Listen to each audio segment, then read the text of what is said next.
Y bien, ¿qué tal? ¿Cómo van con hematoficio? ¿Ya se sienten listos para su examen? ¿Ya repasaron? ¿Ya estudiaron? Del 1 al 10, ¿qué tan preparados se sienten? 1, 2, 3, 4, 5, 6, 7, 8, 9 o 10. No, rostros llorando, no, no, no, no. Sin miedo, chicos, sin miedo. Hematoficio no es muy difícil. Es cuestión de agarrarle la estrategia. Ya, no se preocupen.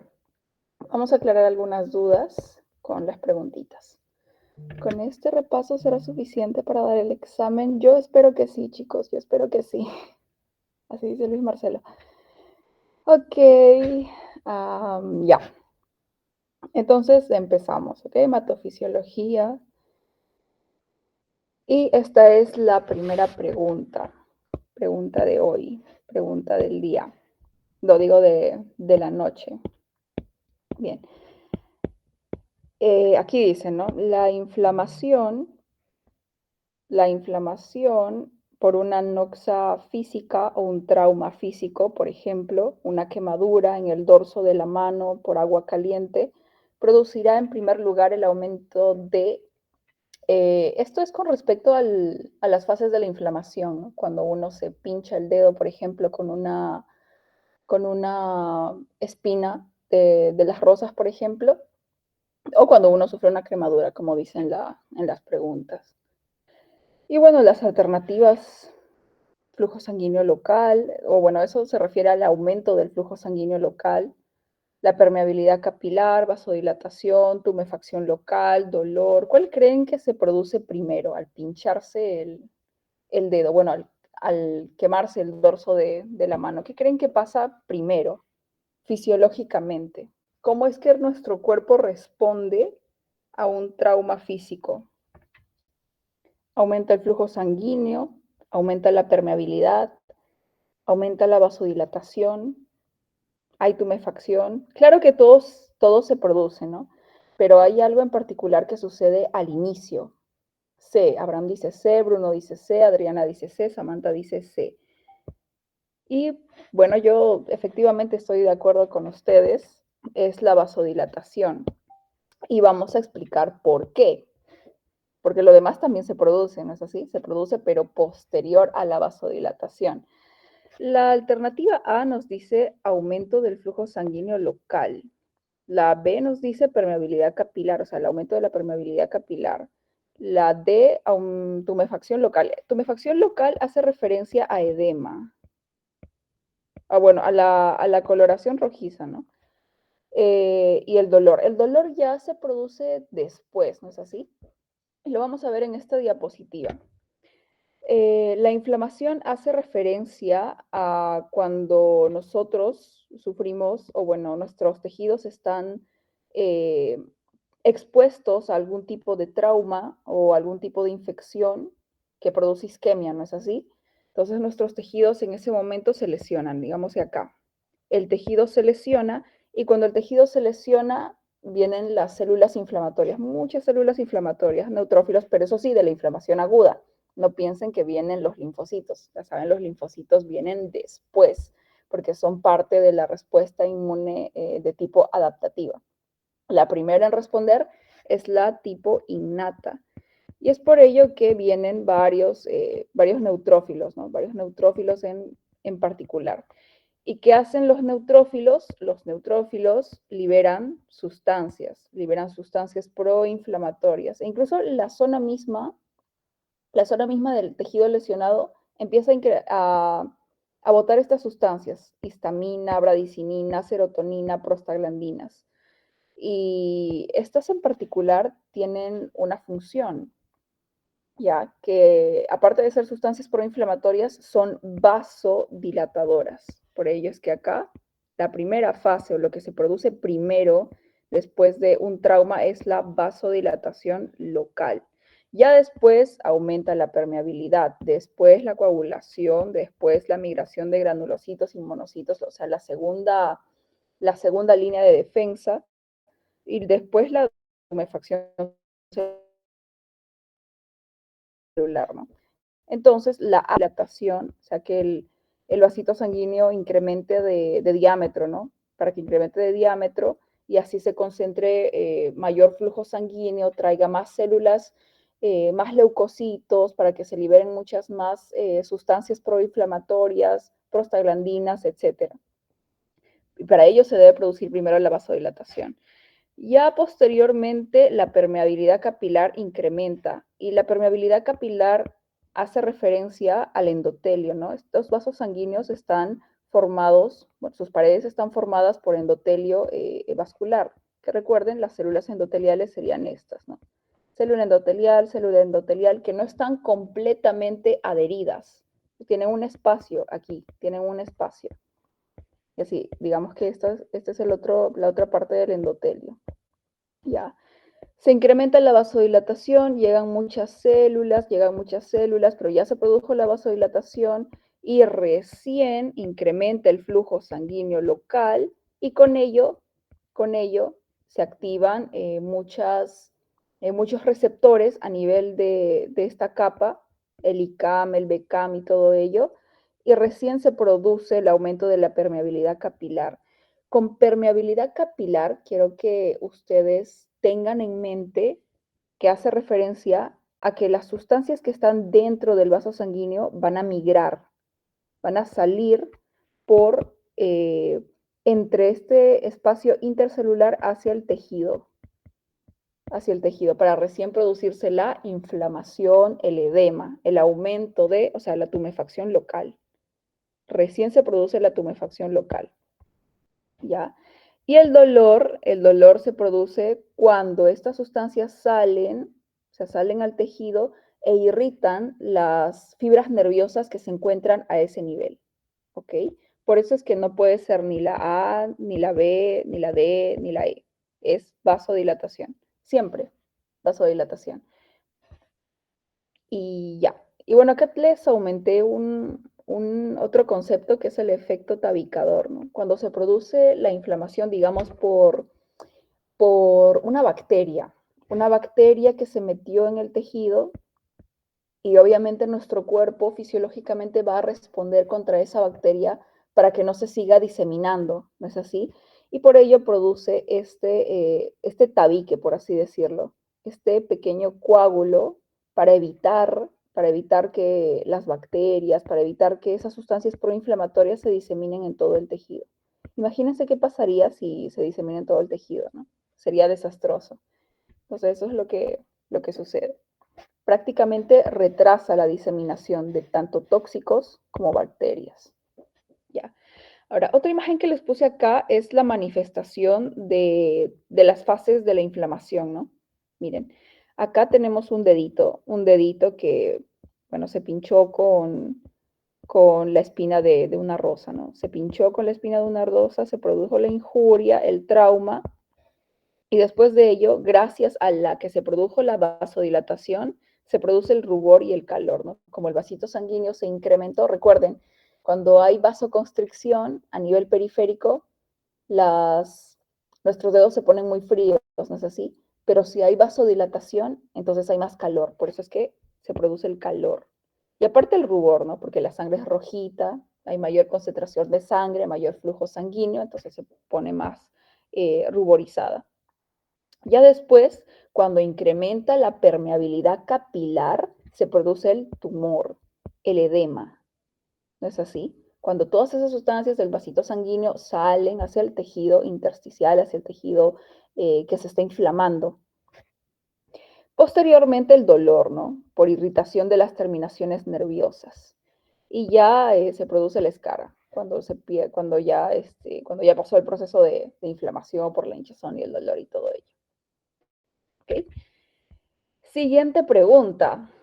Esta es, miren, una de las sustancias más bactericidas secretadas por los neutrófilos esta pregunta tiene un truco en medio, tienen que leerlo bien. Te dice, mira, una de las sustancias más bactericidas secretadas por los neutrófilos.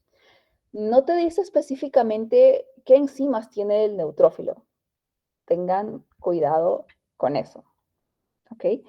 Entonces, alternativa A, mieloperoxidasa o también MPO, también se le pone así. Catalasa, ya. Peróxido de hidrógeno, ya. Hipoclorito o todas las anteriores. A ver, Bruno dice la D. Diego también dice la D, hipoclorito. Hipoclorito.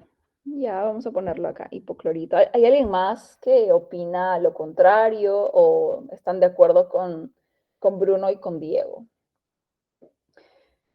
O dígame, Madeline, no sé. No estoy segura de mi respuesta. ¿Ya? Ya, ok, vamos a quedarnos con Bruno y Diego.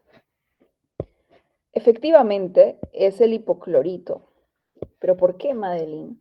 ¿Por qué el hipoclorito y por qué no las demás? Porque en teoría, los neutrófilos tienen mieloperoxidasa, ¿no es así? Claro, tienen mieloperoxidasa. Tienen catalasa, en cierta medida no es lo característico de los neutrófilos, pero sí lo tienen. Tienen peróxido de hidrógeno también. Pero aquí está el juego, ¿no? Sustancias más bactericidas. No te dice específicamente enzimas, te dice sustancias más bactericidas. Y esto hace referencia a cómo el neutrófilo cumple su función bactericida, ¿no? ¿Ustedes recuerdan el estallido respiratorio? El estallido respiratorio lo hace el neutrófilo. Ese es su mecanismo de ataque, ¿no? Lo que sucede es que cuando hay un tóxico, cuando hay un microorganismo eh, ajeno a nuestro organismo, el neutrófilo lo que hace es fagocitar, ¿no? Fagocita. Tanto el neutrófilo como el macrófago fagocitan a las sustancias extrañas, a los desechos, a las bacterias, etc. Entonces, imaginemos que este es mi neutrófilo.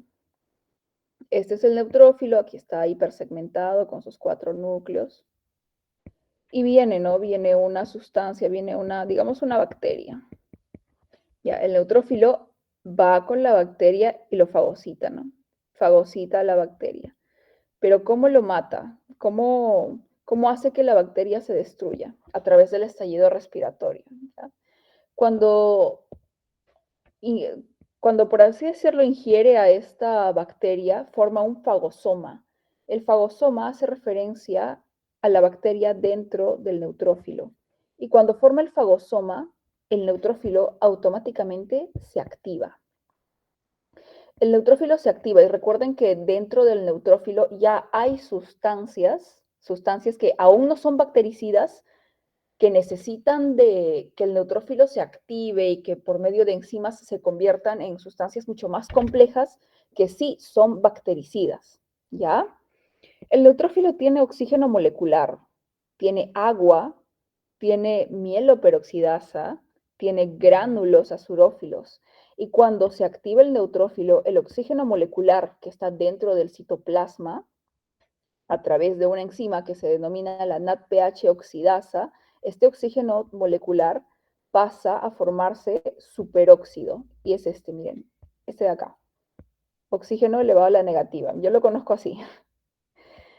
Y una vez que tiene esta sustancia superóxida, a través de otra enzima que es la superóxido dismutasa, pasa a formarse peróxido de hidrógeno. Este es el peróxido de hidrógeno, conózcanlo, H2O2. Ya. Si bien es cierto, el peróxido de hidrógeno tiene cierto grado de ser bactericida, pero no es lo suficiente. Hay algunas bacterias que tienen enzimas, que tienen catalasas, que inhiben al peróxido de hidrógeno. Y, como decirlo así, evitan ser destruidos por el neutrófilo. ¿Ya? Pero el neutrófilo es inteligente.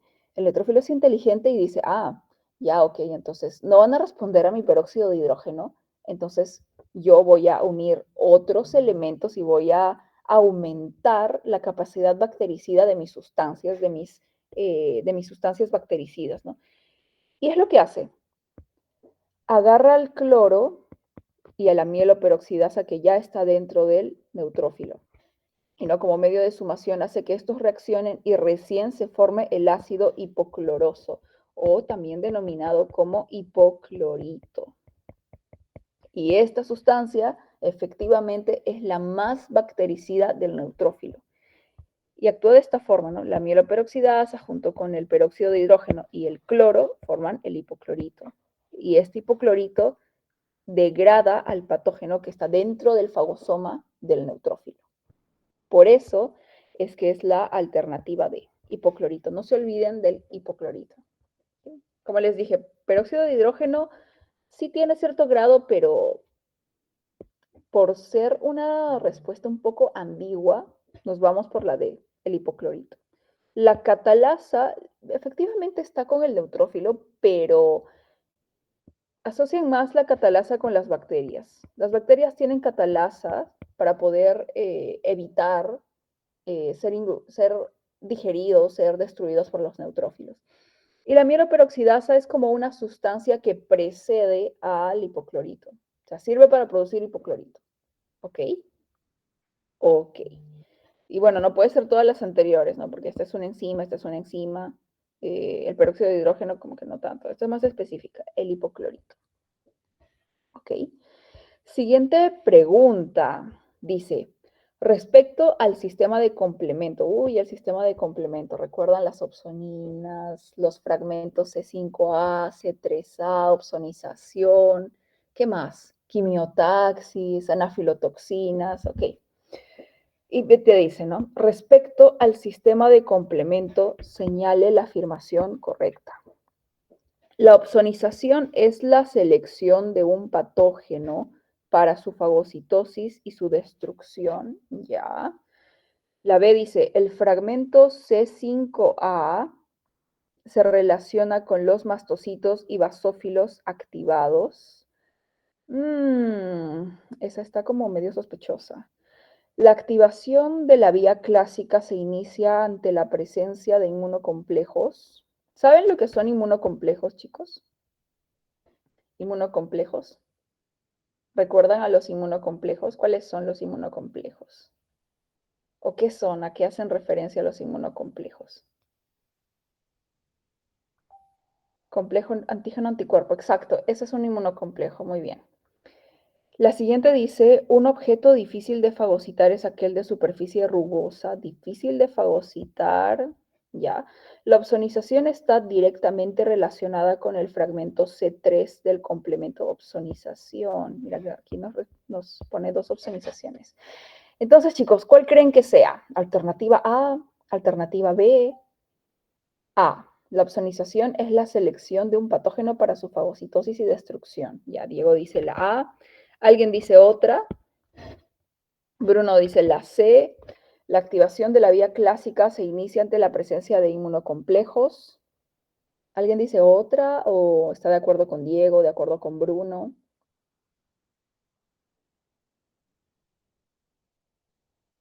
Ya, está entre la A y la C. Ya lo vamos a dejar ahí y vamos a analizarlo. ¿Ok? Vamos a analizarlo. Desde abajo. La opsonización está directamente relacionada con el fragmento C3 del complemento. Recuerden, chicos, que para que se produzca la opsonización, la quimiotaxis, es necesario que estén presentes las anafilotoxinas, ¿ok? Y las anafilotoxinas son resultantes de la fragmentación de estos, en particular, de estas proteínas, de C3, C4, C5, ajá, por eso se produce, ¿no? C5A, C3A y también C4A. Y para la opsonización, chicos, para la opsonización es necesario el fragmento C3A. No solo C3, este todavía no está activado. Esta es una proteína que solamente está circulando en la sangre. Es una proteína ahí que no hace nada. Hasta que venga otra sustancia y la degrade, que la fragmente y se produzca, ¿no? C3A y C3B. C3B no tiene actividad. La que importa es C3A. Esta es una opsonina y esta sí recién produce la opsonización.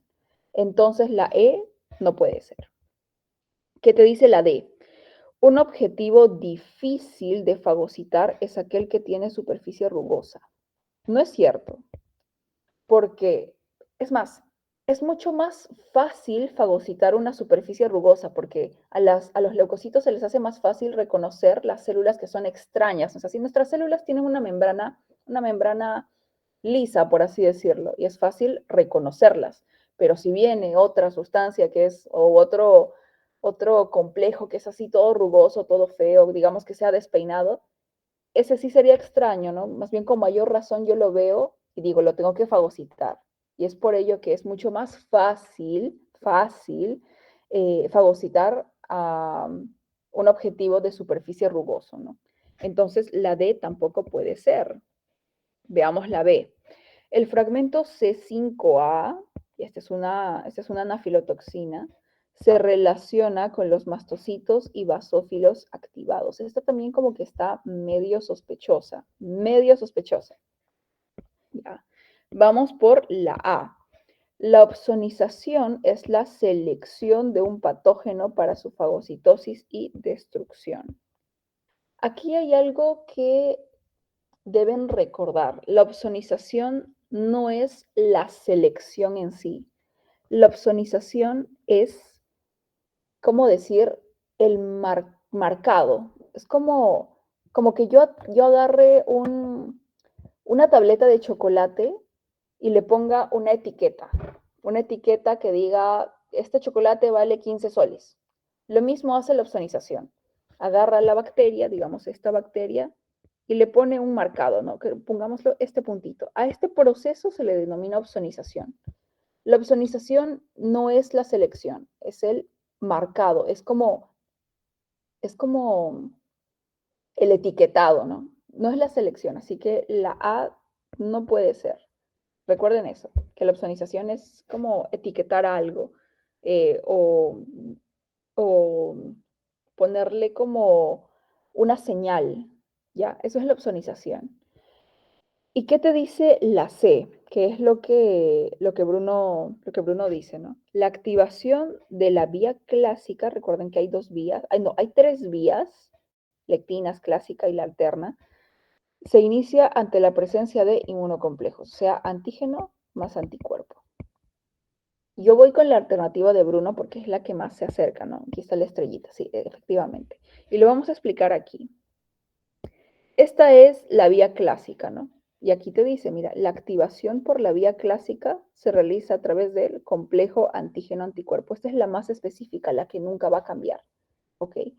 Y aquí está, miren, aquí está el fragmento C3A. Ah, no, C3B, perdón. C3B. Recién C3B se encarga de la opsonización. No es C3, miren, aquí está C3, necesita de este complejo para ser activado y producir C3B. ¿Ya? ¿Qué te decía la otra? C5A. C5A está por acá.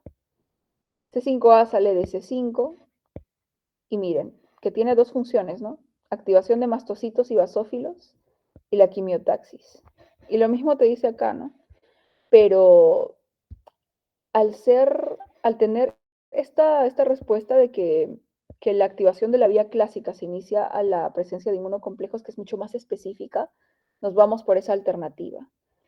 La C5A no tanto porque su función principal es de quimiotaxis, la principal quimiotaxis. Relacionen C5A con quimiotaxis, sí o sí.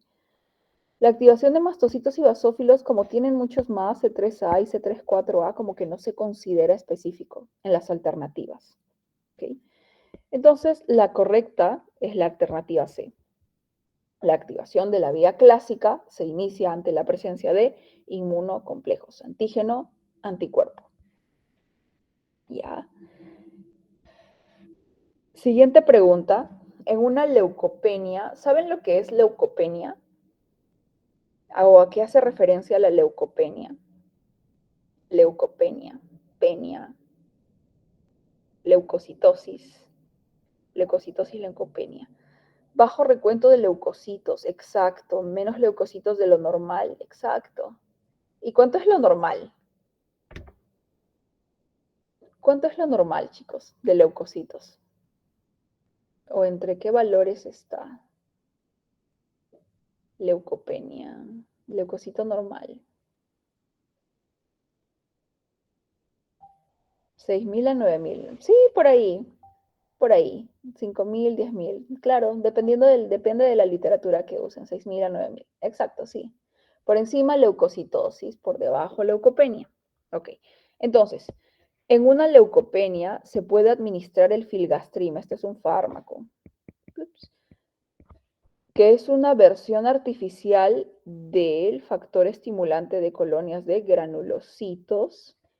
Fisiológicamente, este factor aumentará la producción de glóbulos blancos. Glóbulos blancos es lo mismo que leucocitos, ¿no?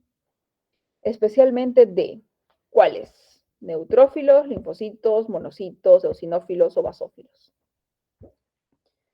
¿Cuál creen que sea, chicos? Neutrófilos, eosinófilos, basófilos, linfocitos, monocitos. Aquí yo al ojo descartaría linfocitos y monocitos, ¿no es así? ¿Por qué creen que descarto linfocitos y monocitos? Son agranulados, exacto, son agranulados, no tienen gránulos. No van a responder al factor estimulante de colonias de granulocitos. Muy bien, Bruno. Estas se van, ¿no? No tienen nada que ver. Ah, Aileen dice A, Cayetano dice A, Bruno dice A, la mayoría dice A, neutrófilos. Ya. Pero los eosinófilos y basófilos también son granulocitos, ¿no es así? Pero efectivamente es neutrófilos. Y lo vamos a ver aquí, el filgastrin. El filgastrin es, como les dije, es un fármaco de una forma recombinante del factor estimulador de colonias de granulocitos, que prácticamente es una citosina, ¿no? Es una citosina hematopoyética que actúa en la médula ósea produciendo muchos más glóbulos blancos. Pero los glóbulos blancos que responden al factor estimulador de colonias de granulocitos, son los neutrófilos y están acá. Aquí se encuentra, este es el factor estimulante de colonias de granulocitos. ¿Quiénes están? Los neutrófilos. Madeline, ¿por qué no pueden ser los eosinófilos y los basófilos? Porque los eosinófilos y los basófilos responden exclusivamente a otro tipo de citocinas. ¿Recuerdan cuándo salen los eosinófilos? ¿Cuándo se activan? ¿En qué tipo de infección los eosinófilos? Parasitario. Parasitario, exacto. Parasitario, ¿en qué más? Respuesta parasitaria, inmunoglobulina E, exacto, inmunoglobulina E, parásitos, alérgicas, muy bien, alérgicas. ¿Y los basófilos? Los basófilos, ¿cuándo se activan los basófilos?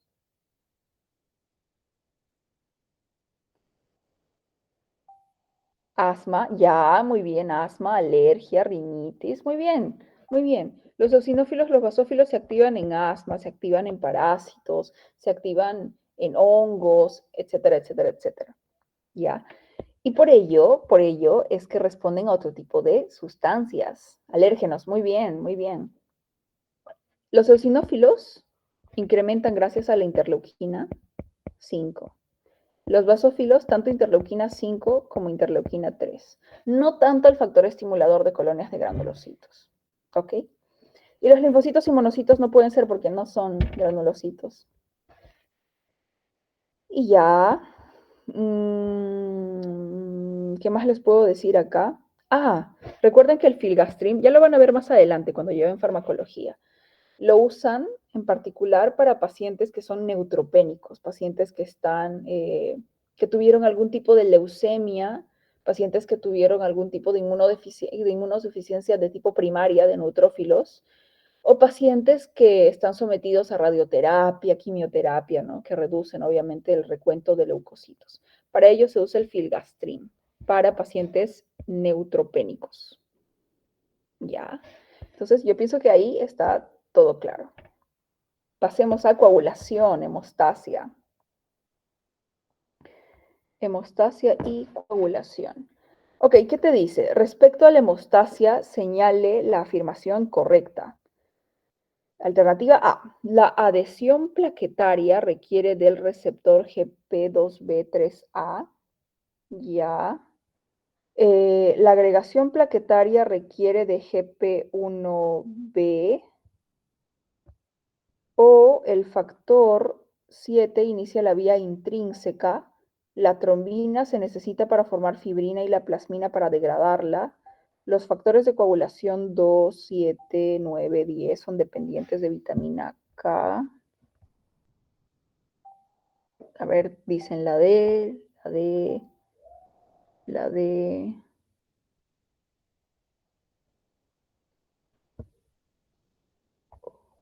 La D, Samantha dice la E, la D,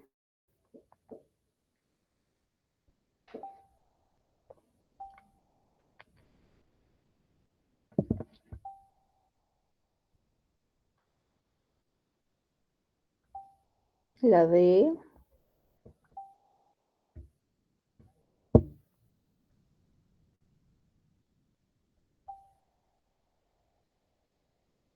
la D, la E son dependientes.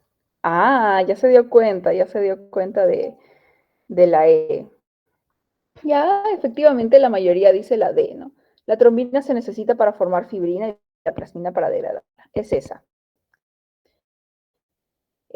es esa, efectivamente. Recuerden, estos factores de coagulación, o sea, 1972, yo lo recuerdo así, 1972, o sea, 1 de factor 10, factor 9, factor 7 y factor 2, siempre son dependientes de vitamina K. No son independientes, son dependientes. ¿Ya? El factor 7 inicia la vía intrínseca. No, no. ¿Quién inicia la vía intrínseca? ¿Se acuerdan? La intrínseca. Factor 12. Factor 12, exacto. La agregación plaquetaria requiere GP1B. ¿Eso es cierto?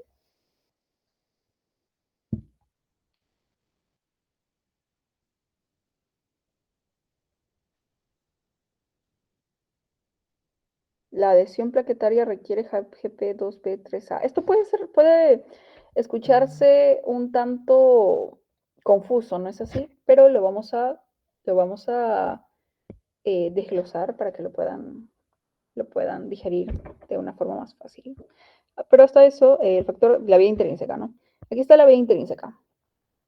Aquí, la vía intrínseca inicia cuando se produce un trauma y se activa el factor tisular.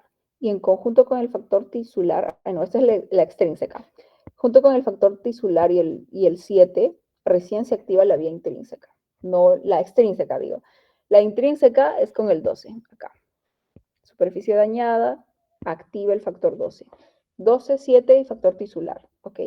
Y ahora, esto de la adhesión plaquetaria y la agregación, tienen que diferenciar qué es adhesión y qué es agregación, ¿ya? La agregación es plaqueta, plaqueta, y la adhesión es plaqueta, endotelio, ¿ok? Entonces, plaqueta, plaqueta, agregación. Plaqueta, endotelio, adhesión, ¿ya? Para que sea, yo me acuerdo así, plaqueta, plaqueta, o sea, dos plaquetas. Y por ello es que se unen a través de GP2B. Dos plaquetas se unen por el GP2B, ¿ya?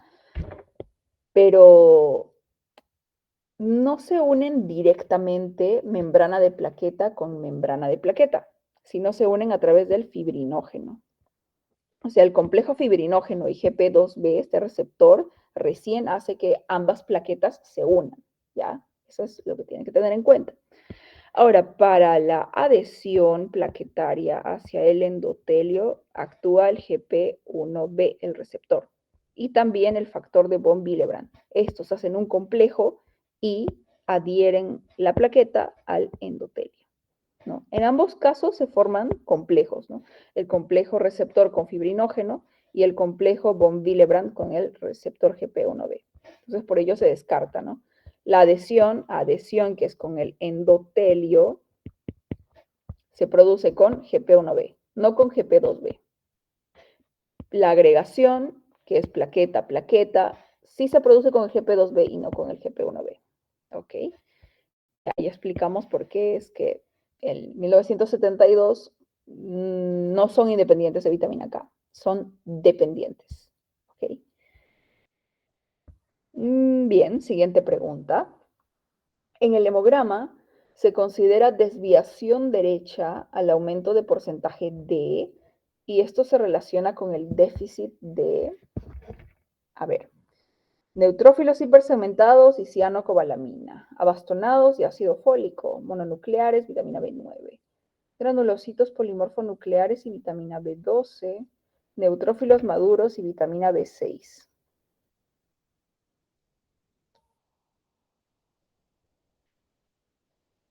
¿Alguien sabe? A ver, les voy a preguntar la A. Ya, Cayetano dice A.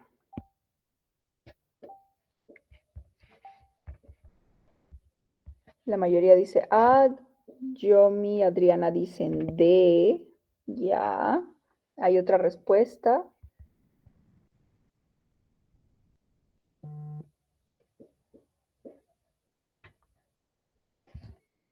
Ok, ya. Vamos a responder esta pregunta. Y antes de ello voy a preguntarles, ¿qué es ácido fólico? ¿Saben qué es ácido fólico? Sirve para el desarrollo del cerebro y de la médula espinal del bebé, si no me equivoco. Ya, sí, efectivamente, está bien.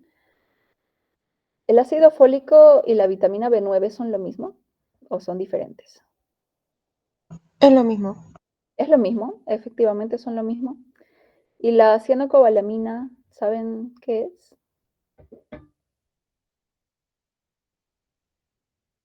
Cianocobalamina, vitamina B12. Ajá, muy bien, muy bien. ¿Y saben qué es la piridoxina?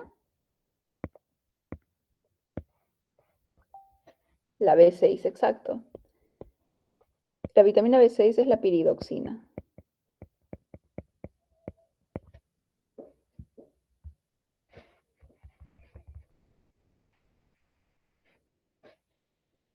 La B6, la B6. Ajá, esa es la piridoxina. Ok. Um, ¿Y saben lo que es una desviación izquierda? Vi que en el hemograma era segmentados. ¿Es lo mismo que hipersegmentados?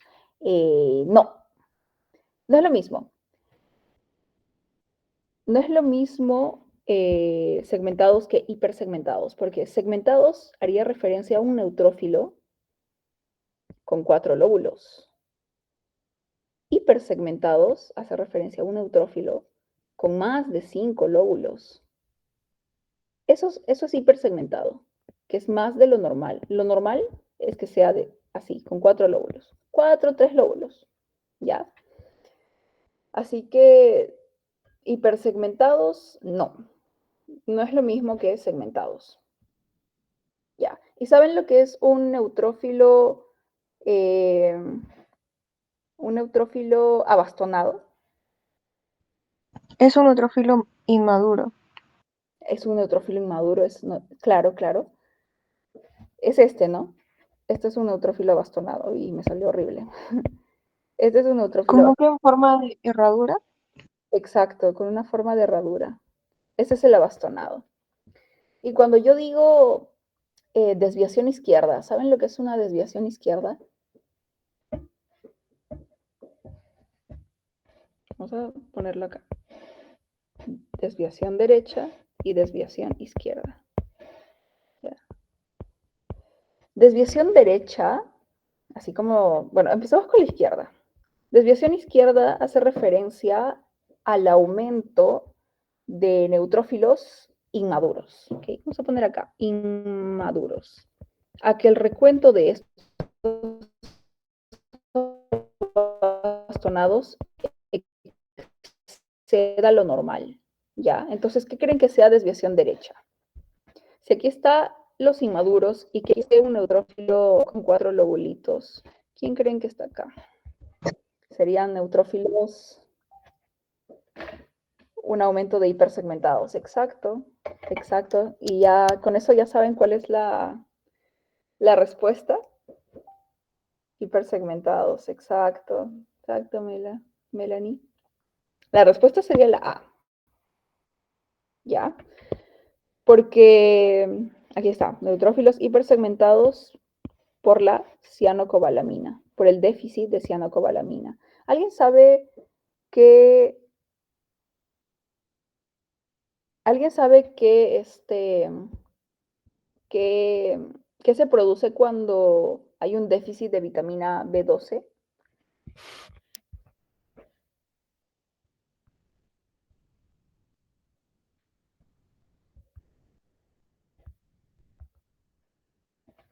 Creo que es anemia perniciosa o meganucleosis. Exacto, se produce anemia perniciosa. O sea, aparte de tener neutrófilos hipersegmentados bajo el frotis sanguíneo, que van a tener anemia megaloblástica. Anemia megaloblástica en la que los glóbulos rojos de estos pacientes son enormes. Son grandes los glóbulos rojos de estos pacientes. O sea, tienen neutrófilos hipersegmentados y aparte estos glóbulos rojos, ¿no? Ahí dato para ustedes. Okay. No pueden ser bastonados porque eso sería desviación izquierda. Ahora, otro dato. La desviación izquierda se produce en infecciones principalmente. Infecciones. Porque cuando se produce una infección, digamos un paciente tiene una neumonía, macrocitosis, exacto, anemia megaloblástica, macrocitosis. Exacto.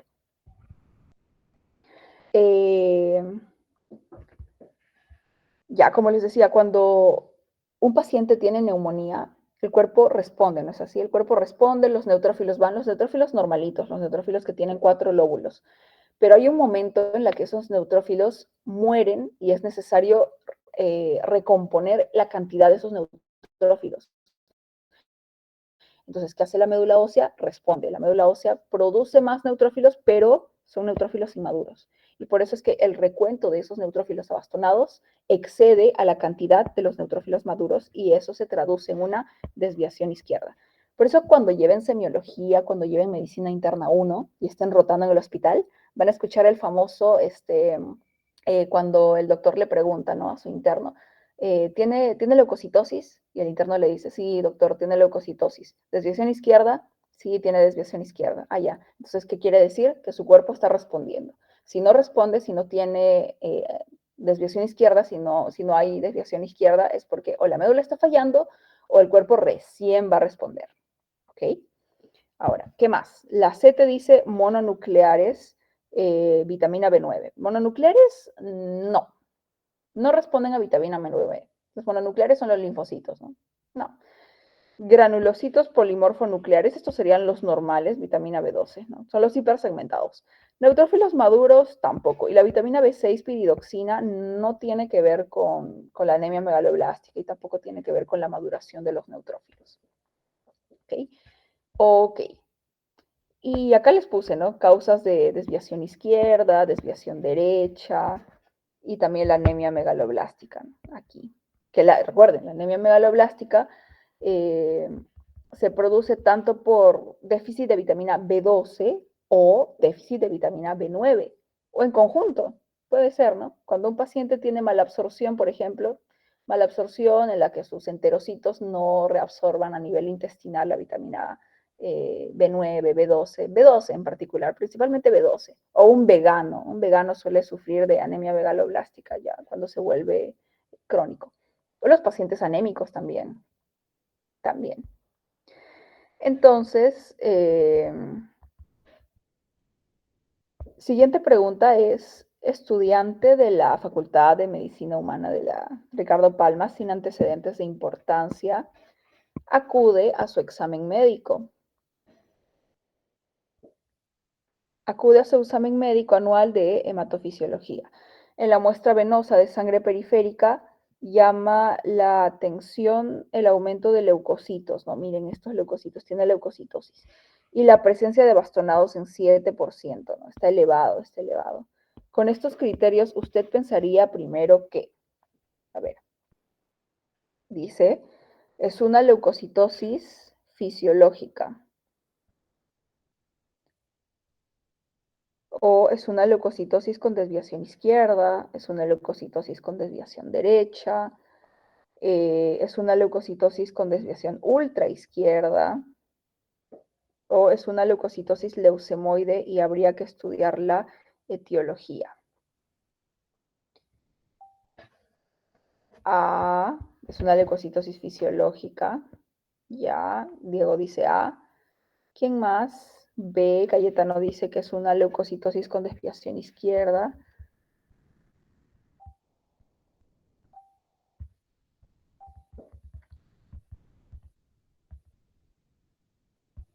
B, la mayoría dice B.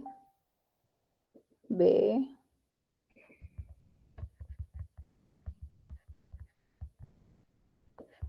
Es una leucocitosis con desviación izquierda.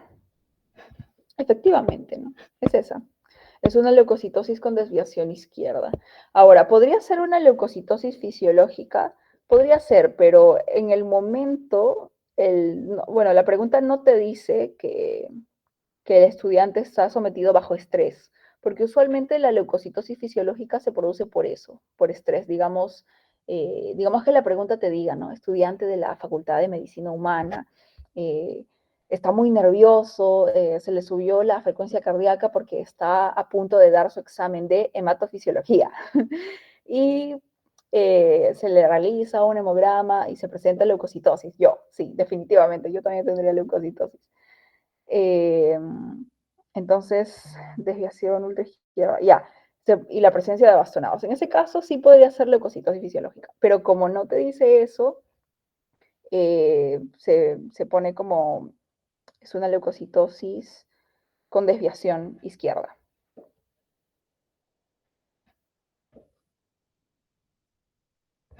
Ok, no puede ser una con desviación derecha porque no hay hipersegmentados, ¿no? Es una leucocitosis con desviación ultraizquierda. Recuerden que ese término no existe, solo existe izquierda-derecha. Es una leucocitosis leucemoide. Esto ya está por demás, ¿no? Habría que estudiar etiología.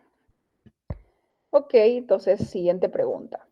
¿Cuál de las siguientes funciones es correcta del NAT eritrocitario?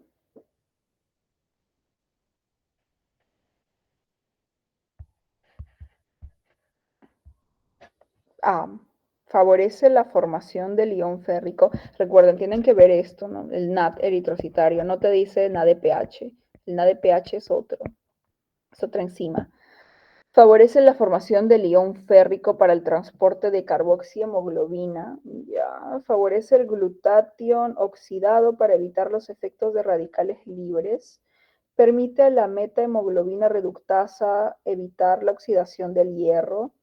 Permite la formación de anhidrasa carbónica para regular el pH. Esta está por demás, ¿no? No puede ser porque la anhidrasa carbónica es propio del glóbulo rojo. No es necesario del NAD eritrocitario para producir anhidrasa carbónica.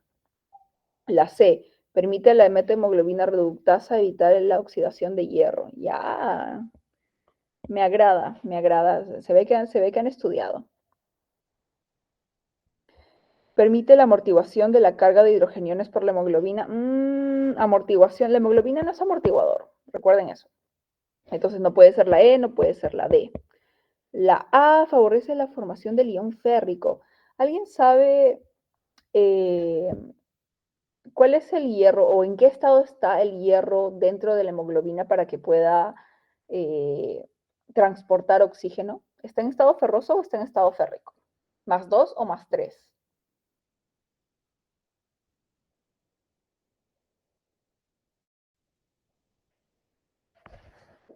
¿Estado férrico o estado ferroso? O sea, ¿es un hierro +2 o +3?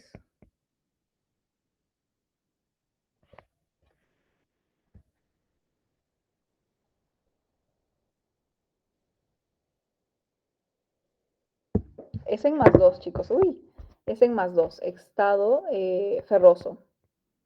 Isaac dice F2, exacto. Es ferroso. Para que la hemoglobina transporte oxígeno es necesario que esté en estado ferroso, no el férrico. El férrico, absorción intestinal, ¿ok? Recién el cuerpo lo tiene que transformar a estado ferroso para que pueda servirnos. Ok, entonces la A no puede ser. Ion férrico para el transporte de carboxihemoglobina. Carboxihemoglobina. No, nosotros transportamos oxihemoglobina. O sea, con oxígeno, no con carboxi. Ya, ¿qué te dice la B? Favorece el glutatión oxidado para evitar los efectos de radicales libres. Ya.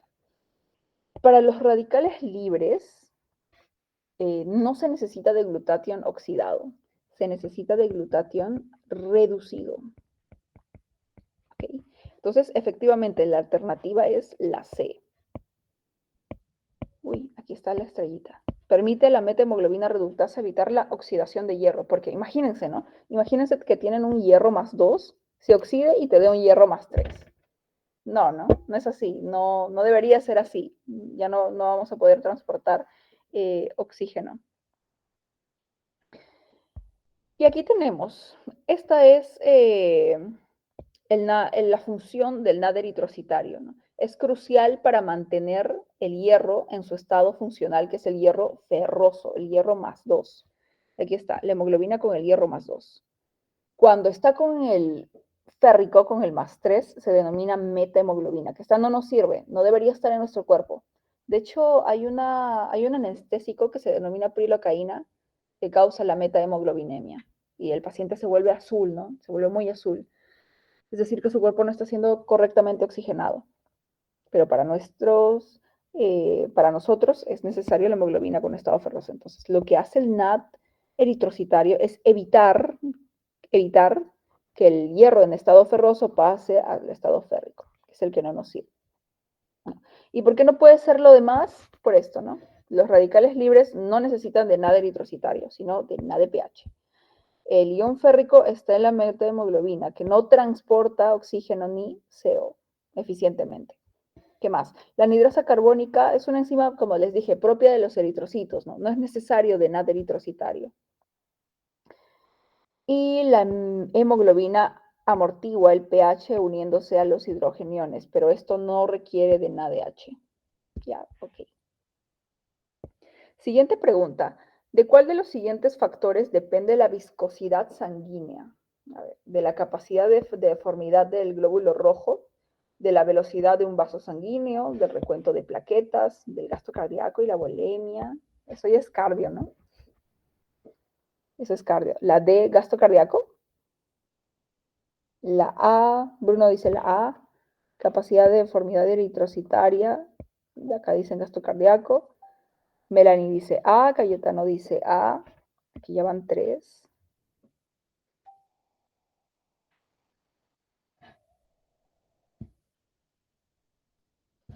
Efectivamente, es la A. No puede ser ni gasto cardíaco ni bulimia porque esto ya es cardio. Gasto cardíaco es cuánto... Gasto cardíaco es prácticamente la cantidad sanguínea que bombea el corazón durante un ciclo, ¿no? Gasto cardíaco, 4.900, no se olviden. No sé si ya llevaron cardio. Y la bulimia tampoco, esto también es cardio. La bulimia es como la cantidad de flujo sanguíneo. La bulimia, mayor gasto cardíaco, mayor bulimia, mayor precarga. Ya. Está entre estas 3. Recuento de plaquetas, capacidad de deformidad eritrocitaria o la velocidad de un vaso sanguíneo. Es la capacidad de deformidad eritrocitaria porque recuerden que los glóbulos rojos necesitan de esa capacidad de deformarse para poder atravesar un capilar, ¿no? Recuerden que un capilar incluso es mucho más pequeño en diámetro que el glóbulo rojo. Imagínense que el glóbulo rojo fuera rígido. Si fuera rígido, habría más viscosidad. Y si hubiera más viscosidad, no podría atravesar un capilar y se formaría un trombo, se formaría trombosis y no es fisiológico, ¿no es así? No es fisiológico. Entonces, a menor viscosidad, o sea que el glóbulo rojo sea mucho más maleable, es mucho más efectivo que transite a través de los capilares. Y aquí les dejé unos datitos. La viscosidad sanguínea depende de varios factores. Miren que también depende del hematocrito. O sea que si te ponen acá, en lugar de capacidad de deformidad eritrocitaria, te ponen hematocrito, tú marcas hematocrito. ¿Ya? Que te pongan la viscosidad plasmática también, la capacidad de los glóbulos rojos para deformarse y las propiedades de agregación y desagregación de los glóbulos rojos, no de las plaquetas, de los glóbulos rojos. ¿Ok? Y eso en particular. Bien. Lo siguiente es señale lo correcto con respecto a los siguientes enunciados. El plasma amarillento es característico de la hiperlipemia o hiperlipidemia, o sea, una mayor cantidad de lípidos. Los recién nacidos tienen mayor hematocrito que los adultos. Esa está sospechosa, ¿no? El fibrinógeno es el principal causante del aumento de la velocidad de sedimentación globular. Esta es la BCG. A mayor viscosidad de la sangre, menor dificultad para su tránsito. Eso lo hablamos en la antigua pregunta, ¿no? A mayor viscosidad, menor dificultad para su tránsito. ¿Ustedes creen que sea así? A menor viscosidad. No, digo, a mayor viscosidad sería menos difícil o más difícil.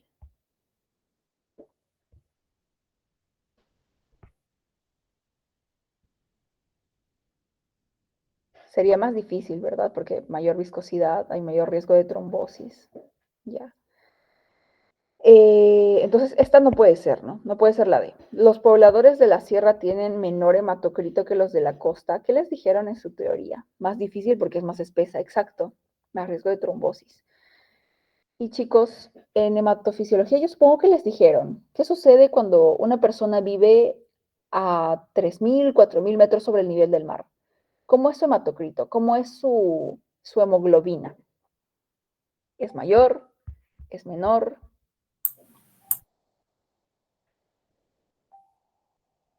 ¿Es mayor? Es mayor porque en la altura se aumenta el número de eritrocitos y también la cantidad de sangre, ¿no? Efectivamente. Efectivamente, tiene un 20% más de hematocrito. Exacto, exacto. Y es por eso que cuando uno mide la hemoglobina de un paciente de la sierra en comparación de uno de la costa, no usa los mismos valores que los de la costa, ¿no es así? O sea, el valor normal no sería entre 12 y 14 para las mujeres, sería un poquito más elevado. Y para varones igual, sería más elevado.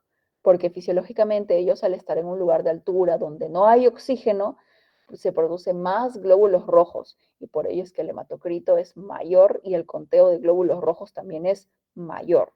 ¿Ya? Entonces la E no puede ser, porque es mayor. ¿Ya? La A, miren, el plasma amarillento es característico de la hiperlipemia. Esto tampoco puede ser así porque la hiperlipemia, la hiperlipidemia, te produce en sí no un color amarillento, el color amarillento del plasma es así, es característico del plasma, es propio del plasma. Si fuera por un mayor recuento de lípidos, el plasma en lugar de ser amarillo sería como en un tono más blanquecino. Así que la A tampoco puede ser. A ver, Aileen nos dice la B. Justo vamos a analizar la B. La B te dice, los recién nacidos tienen mayor hematocrito que los adultos. Los recién nacidos tienen mayor hematocrito que los adultos. Esta está un poco dudosa porque efectivamente sí los recién nacidos tienen ligeramente el hematocrito más que los adultos, pero no es muy específico, ¿no?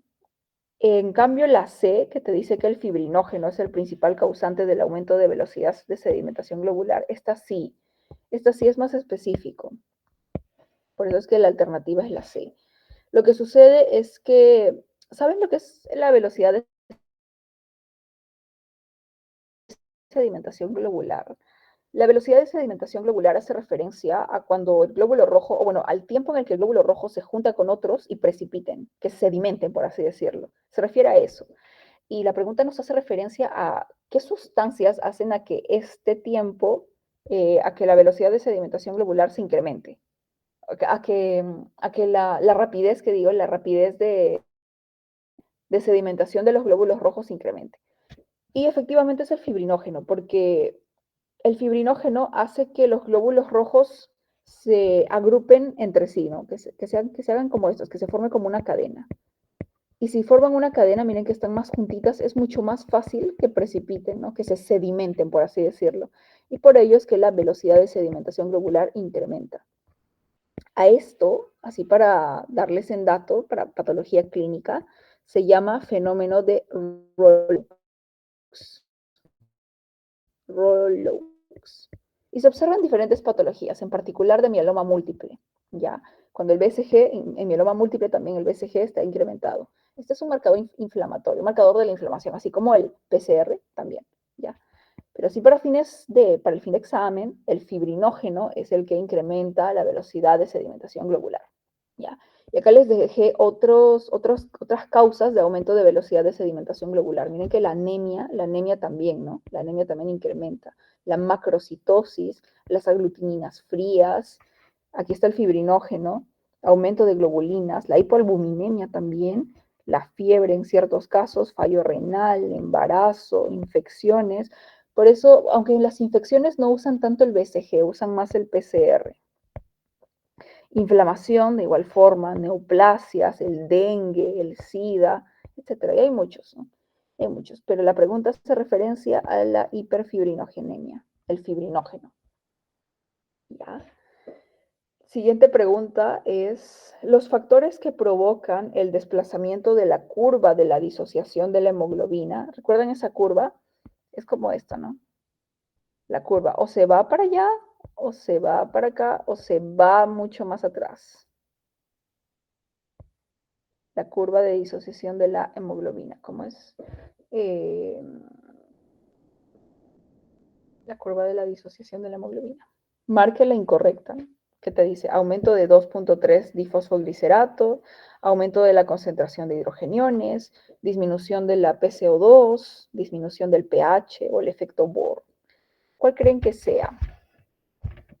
Te dice marca la incorrecta porque 4 de ellas hacen que la curva se vaya para una sola dirección y una alternativa se va para el otro lado. Bruno dice la E, Cayetano dice la E, Aileen dice la E, Diego dice la E. ¿Hay alguien que dice otra? ¿Otra alternativa o también están de acuerdo con Bruno y con Cayetano?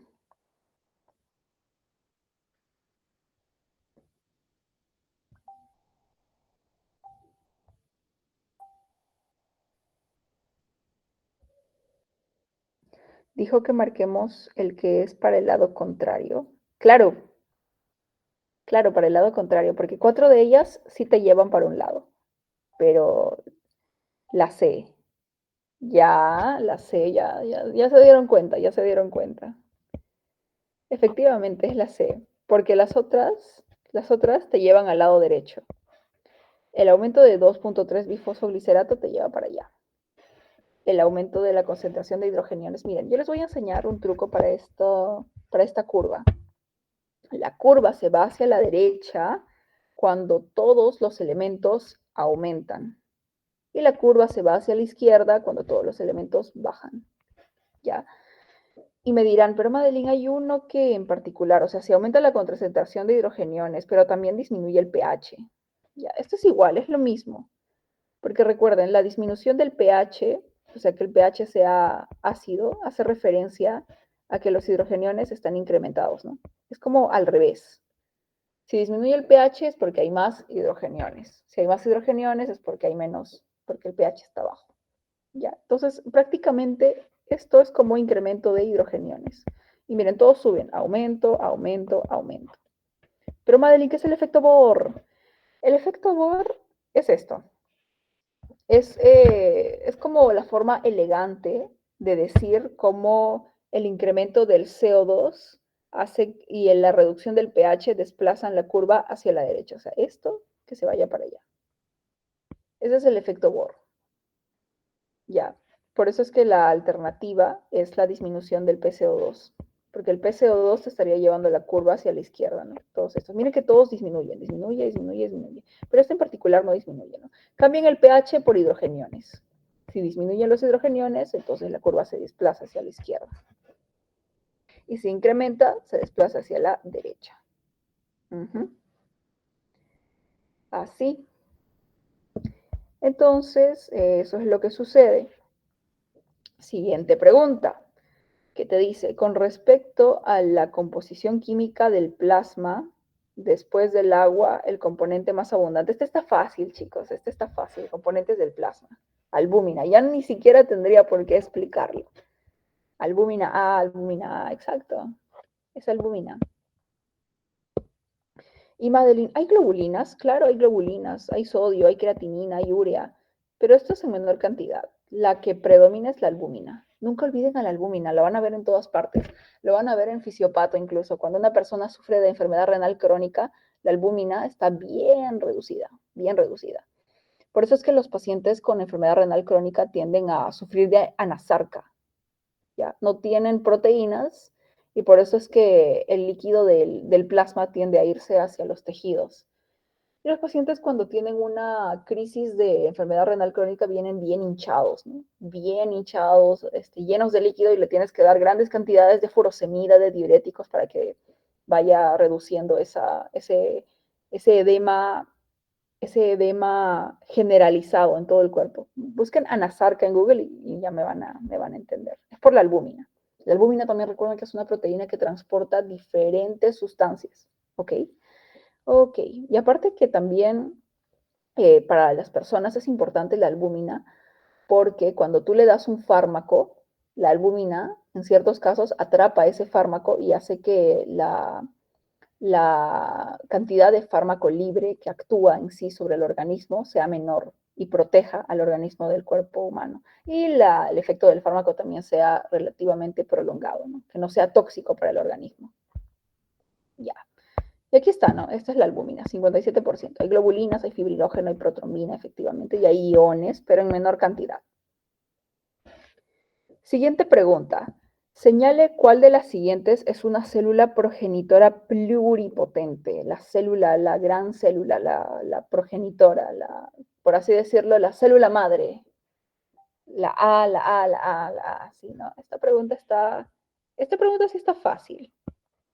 La stem cell, la denominada célula pluripotente, la célula madre, la mom cell. Esa es, aquí está, la célula madre pluripotencial, que da origen a toda la serie de los linfocitos, megacariocitos, basófilos. A ver, les voy a preguntar. Chicos, ¿las plaquetas son células? ¿Ustedes qué dicen? No son células. Efectivamente, no son células. ¿Qué son?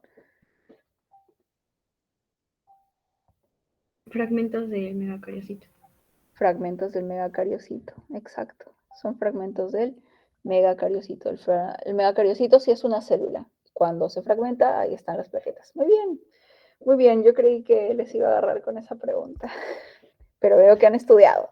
Muy bien. Ok. Siguiente pregunta. Marque lo correcto respecto a los grupos sanguíneos. A, B, O, RH. RH o D también. Ya. ¿Qué dice la alternativa A? La alternativa A te dice, el antígeno D es el más antigénico de los RH. ¿Qué más? Los hematíes tienen anticuerpos en su superficie. Los aglutinógenos se encuentran en el suero. El sistema de clasificación ABO es uno de los más importantes. La reacción antígeno-anticuerpo positiva no produce aglutinación. La D, la A, la D. A ver, la A o la D. Ya efectivamente está entre esas dos. Y vamos a descartar las demás. Aileen dice D, Cayetano dice A. Ya. D y A. Sí, la respuesta está entre las dos. ¿Por qué no puede ser la B?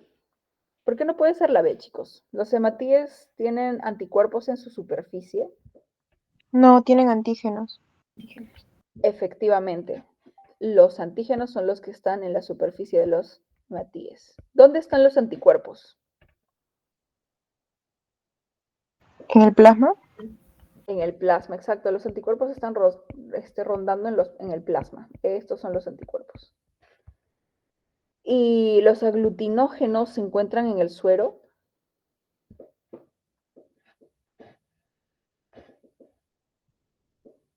¿Ustedes qué dicen? ¿Los aglutinógenos se encuentran en el suero?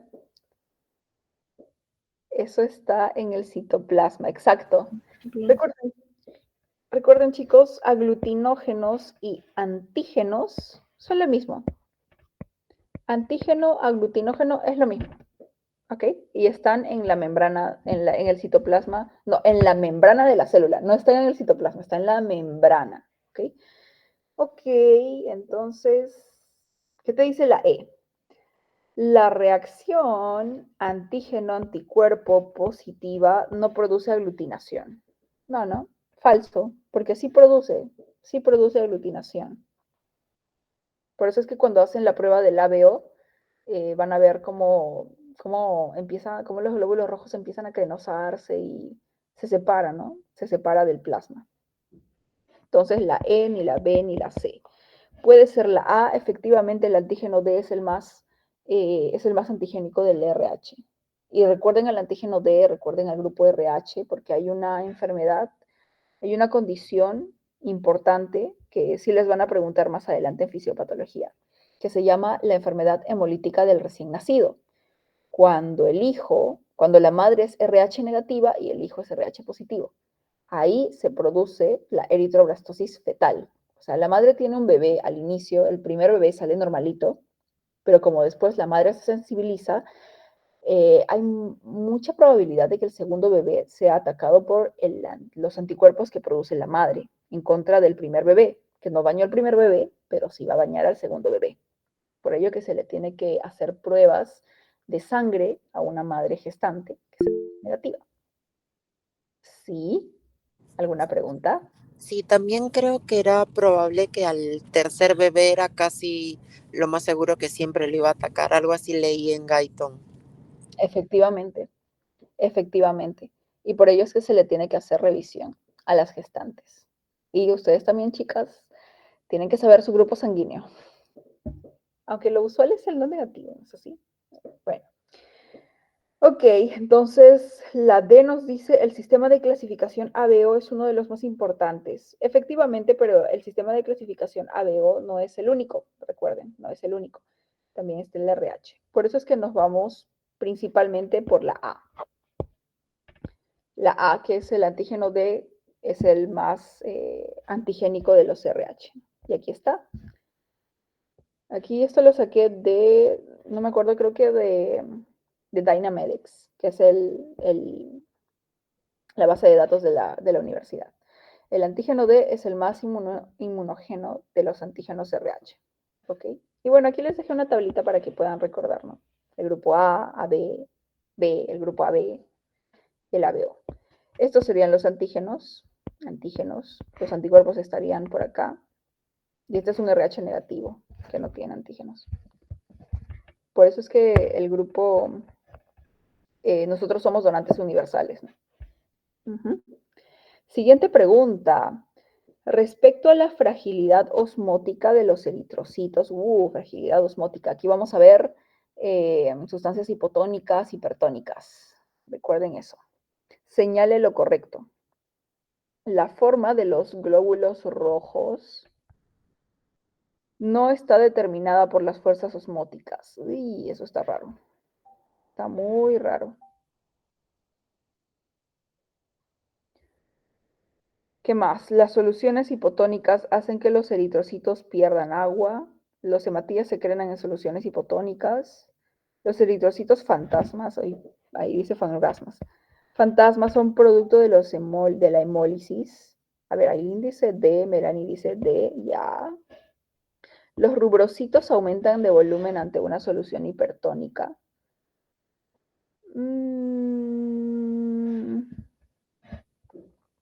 La E no puede ser. Efectivamente, yo voy con Aileen y Melanie. Efectivamente, los eritrocitos fantasmas son producto de las hemólisis. Y vamos a resolver cada uno. ¿Okay? La A te dice la forma de los glóbulos rojos no está determinada por las fuerzas osmóticas. Esto es falso porque efectivamente sí está determinado por las fuerzas osmóticas. Recuerden, ¿no? Cuando tenemos una sustancia hipertónica o cuando tenemos una sustancia hipotónica, el glóbulo rojo al tener una membrana permeable, obviamente cuando hay mayor concentración de un soluto a cada lado de la membrana va a jalar agua, o dentro del glóbulo rojo o fuera del glóbulo rojo, ¿ok? Dependiendo de eso. Por eso es que esta no puede ser. Las soluciones hipotónicas, es decir, las que tienen menos soluto, hacen que los eritrocitos pierdan agua. ¿Ustedes creen sustancias hipotónicas que los eritrocitos pierdan agua? No, ¿verdad? Sería al revés. Si es hipotónica, exacto, sería al revés. Los eritrocitos, en lugar de perder agua, ganarían agua. Así que esta no puede ser. Las hipertónicas sí hacen que ellos pierdan agua. Los hematíes se crenan en soluciones hipotónicas. Se crenan. Crenarse es decir que pierden agua. O sea, prácticamente está diciéndote lo mismo que acá. Y los rubrocitos aumentan de volumen ante una solución hipertónica tampoco, ¿no? Además, los rubrocitos están más relacionados con la maduración del glóbulo rojo. Los eritrocitos fantasmas son productos de la hemólisis, efectivamente. ¿Y cuándo se produce hemólisis? ¿En qué sustancia? ¿Hipertónica o hipotónica? Hipotónica. Hipotónica. Porque el glóbulo rojo crece, se hace mucho más gordito y ¡plop! Revienta. Revienta y pasa esto. Aquí están. Estos son los famosos glóbulos rojos, fantasmas. Aquí está. Cuando se produce hemólisis, se producen los glóbulos rojos fantasmas, ¿no? Y aquí están los crenocitos. Cuando el agua sale del glóbulo rojo, hace que, es como si fuera un globo, ¿no? Un globo, lo llenas de agua hasta que se extienda la membrana y luego le quitas el agua y se queda así como medios flácidos. Esos son los crenocitos. Y en sustancias hipotónicas, vean que se vuelven como más edematizados, más gorditos, ¿no? Y estos en algún momento llegan a reventar. Y se producen los fantasmas.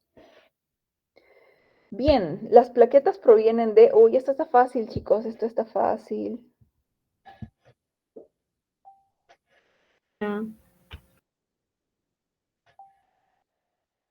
La A, el megacariocito, exacto. El megacariocito. Esa es. Porque las plaquetas no son células, pero son parte de la ruptura de los megacariocitos. Cuando el megacariocito ya está bien maduro, o sea, ya está grande, se produce la ruptura y salen las plaquetas. Eso sí está fácil, ¿no? Aquí están, por aquí, aquí, megacariocito, plaquetas. Aquí está el megacariocito y se fragmenta y produce las plaquetas. Siguiente pregunta. Respecto a la inmunidad, señale lo correcto. Los linfocitos T colaboradores, recuerden los colaboradores son los TCD4 positivo, reconocen al antígeno presentado por el complejo mayor de histocompatibilidad tipo 1. Ya, los linfocitos T citotóxicos reconocen al antígeno presentado por el complejo mayor de histocompatibilidad tipo 2. Recuerden, los citotóxicos son los TCD8. Las células asesinas. ¿Saben quiénes son las células asesinas?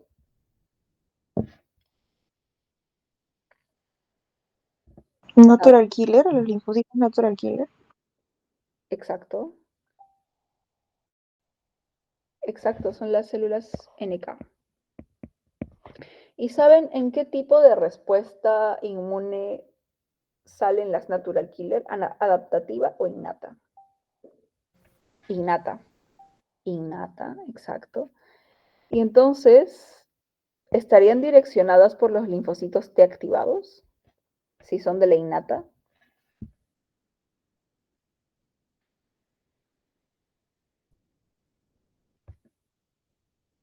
Ustedes son independientes. Ajá, ya, son independientes. Podría decirse así. Recuerden que las natural killer sí salen durante el periodo agudo, en la respuesta inmune de tipo innata, pero los linfocitos T activados se producen después, a los 2 días, 3 días, porque forman parte de la respuesta inmune de tipo adaptativa, de tipo específica. Y ahí recién los linfocitos T ya pueden activar a las células asesinas, pero las células asesinas ya se activaron anteriormente, no necesitan de los linfocitos T, ¿ok? Entonces, por eso es que no puede ser la C. ¿Qué te dice la D? La D te dice la respuesta adaptativa es específica a diferencia de la innata. ¿Ustedes qué dicen? O es la siguiente, la inmunidad humoral no está mediada por inmunoglobulinas. la humoral. ¿Recuerdan a la inmunidad humoral, la inmunidad celular? D. Ah, uy, ya se dieron cuenta. Muy bien, se están dando cuenta. Es la D, efectivamente es la D. Es la D. La humoral, la celular. Celular viene de célula, ¿no? Y aquí recién está el linfocito T y el linfocito B. La humoral, ¿de qué viene? De inmunoglobulinas. IgG, IgM, IgD, la IgE, la IgG, etcétera, que se producen a partir del linfocito B, ¿no es así? ¿Sí? Y la celular por el linfocito T. Pero estas son de inmunidad de tipo adaptativa específica. Así que te diga que la inmunidad humoral no está mediada, eso es falso, ¿no? Sí está mediada por inmunoglobulinas. Ahora, acá les voy a dar un truco. El linfocito T citotóxico, que es el CD8, reconoce el antígeno, pero presentado por el complejo mayor de histocompatibilidad 1. Lo vamos a anotar acá, miren. TCD8 positivo por el complejo mayor de histocompatibilidad 1. Y el TCD4 es al revés, por el complejo mayor de histocompatibilidad tipo 2. Yo me acuerdo de esta forma. 8 por 1 hacen 8. 4 por 2 hacen 8. Siempre. Siempre 8. No puede ser 8 por 2, eso te hace 16, no. No puede ser 4 por 1, eso te da 4. Sí, así para que se acuerden. Y aquí la imagen. Aquí está el linfocito T colaborador, que es el TCD4. ¿Dónde está mi TCD4? Aquí está mi TCD4. Ah, no, aquí está mi TCD4. Y cuando viene mi amigo acá, el macrófago, a presentar el antígeno, lo hace a través del complejo mayor de histocompatibilidad tipo 2. 4 por 2 hacen 8. Ahora mi linfocito citotóxico. Aquí está mi citotóxico. Reconoce el antígeno de la célula infectada a través del complejo de histocompatibilidad de mayor tipo 1. 1 por 8 hacen 8. Y esto lo van a ver, acuérdense de esto porque lo van a ver en inmunología. Inmunología es todo un mundo. Y aquí está mi linfocito NK. No, mi célula natural killer. Aquí, donde pertenece a la innata. No está directamente relacionado con el linfocito T. El linfocito T lo puede activar más adelante, efectivamente sí, pero no es primordial para que se active durante la respuesta. Ok. ¿Qué te dice la siguiente pregunta? ¿Cuál de los siguientes leucocitos al salir de la sangre se transforma en macrófago? Uy, yo amo. Esta es mi célula favorita, se lo juro, esta es mi célula favorita. ¿Qué dicen? La E, la E, la E, la E, la E, el monocito. El monocito. Efectivamente, es el monocito. No le puse estrellita, no. Ya, pero sí es el monocito. Es mi célula favorita. Porque el monocito es escurridizo. El monocito está en la sangre. Este es mi vaso sanguíneo. Este es mi monocito. El monocito va, está tranquilito, como si nadie le hiciera nada, ¿no? Y cuando se produce un punto acá de infección, ahí el monocito se activa y dice, oh, tengo que ir. Y el monocito va, y de ser tan pequeño, crece hasta 5 veces su tamaño y se forma el macrófago. Y el macrófago es una célula impresionante, actúa tanto como un fagocito, o sea, fagocita, y también actúa como una célula presentadora de antígenos. Es una célula increíble, se los juro, es una célula increíble. No se olviden del macrófago. Y aquí está, ¿no? Este es mi monocito que está en el vasito sanguíneo normal, tranquilo. Y cuando van al tejido, incrementan su tamaño hasta 5 veces. Es mucho más grande el macrófago. Y bien, la siguiente pregunta, esta también la vimos. En las plaquetas, la GP2B3A le sirve para unirse con, ¿cuál sería, chicos? C, fibrinógeno, C, todos dicen C. Todos dicen C, me siento muy orgullosa. Sí estudiaron, chicos, muy bien. Fibrinógeno. Yo creí que se iban a confundir con la membrana de otra plaqueta, porque yo les dije, ¿no? Cuando te dice 2 es plaqueta. Pero se unen a través del complejo, ¿no? Fibrinógeno, GP2B3A. Y el otro sí es el G1B con el factor de von Willebrand, pero eso es ¿con quién se une, chicos? GP1B. Exacto, GP1B con el endotelio. Efectivamente. Y aquí está para recordar la imagencita. Esa es la imagen. Y la siguiente pregunta, que creo que ya es la última. Creo que sí. El hierro en plasma, recuerden, en plasma se transporta unido a la A, transferrina. La A, ya veo muchos hematólogos aquí. Muy bien. Es la transferrina. No puede ser la hemosiderina porque la hemosiderina está dentro de la célula, ¿ya? No puede ser la aptoglobina, no puede ser la epsidina, no puede ser la ferritina. ¿Por qué? Porque la aptoglobina se une cuando hay hemólisis. Por eso es que cuando van a estudiar anemias hemolíticas, uno de los criterios para definir anemia hemolítica es la presencia de aptoglobina. Se produce aptoglobina. La epsidina es una hormona que la produce el hígado. El hígado produce la epsidina para que se regule la absorción y la liberación de hierro, ¿no? Aquí, esta epsidina. Y esta se mide, en procesos inflamatorios la epsidina incrementa, ¿ya? Pero eso todavía no es necesario que lo sepan. Y la ferritina, ¿no? La ferritina efectivamente también es almacenamiento, pero es intracelular y no es de transporte. La única que transporta hierro es la transferrina. Que no se les olvide. Transferrina, transporte. Y bueno, chicos, ya llegamos a la parte final. Espero que almuden. Transferrina, Ok. Espero que les haya gustado el banqueo y que, bueno, que en su examen les vaya bien. ¿Cuándo es su examen, por cierto? ¿Es mañana, pasado mañana, el viernes o el miércoles? Mañana. ¡Oh, es mañana! Bueno, chicos, mucha suerte para su examen. Yo sé que ustedes la van a dar, van a sacar una buena nota, porque me di cuenta que sí están preparados.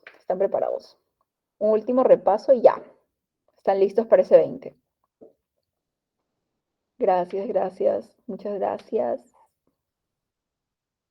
Y muchas gracias, chicos, por